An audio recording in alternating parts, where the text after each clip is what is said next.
Patients come to me all the time to talk about specific diets. I think this culture of wellness has absolutely exploded, and I think it is a fad, and these things all ebb and flow, and I think over time, this whole wellness culture will sort of die down a little bit. Every day there's a new fad diet. I don't think this is necessarily a bad thing. I'm happy that people are more focused on their health and that it's becoming trendier. But you have to be careful. There are some issues with certain diets. You don't want to develop B12 deficiencies and folate deficiencies, and everybody going gluten-free is not necessarily a good thing because there's high glycemic index in a lot of the foods that are gluten-free. Not everybody should be dairy-free.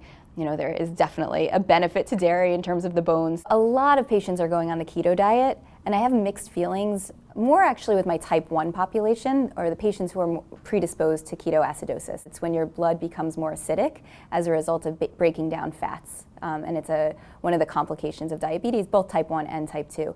And I do have some concern about my patients going on diets that predispose them to ketosis when they're already at risk for ketosis. But then, of course, there are all the other fad diets. There's intermittent fasting.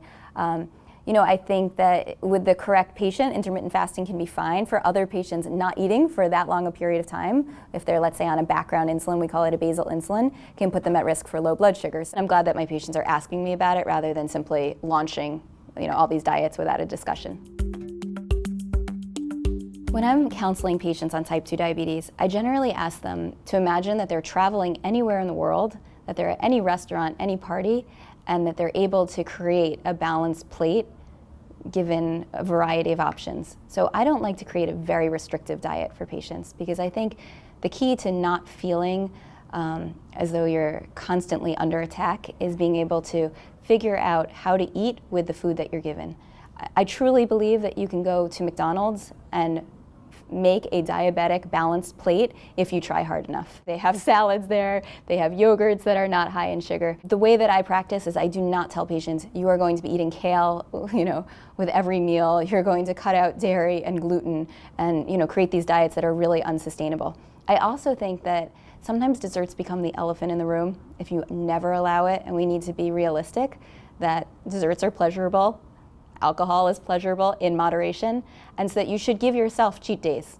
You may need to take a little extra medicine that day, and we account for that in our visits. But if you try to cut out something that's so pleasurable forever, you're never going to succeed. I do think there is a specific type 2 diabetes diet, but the ground rules are general.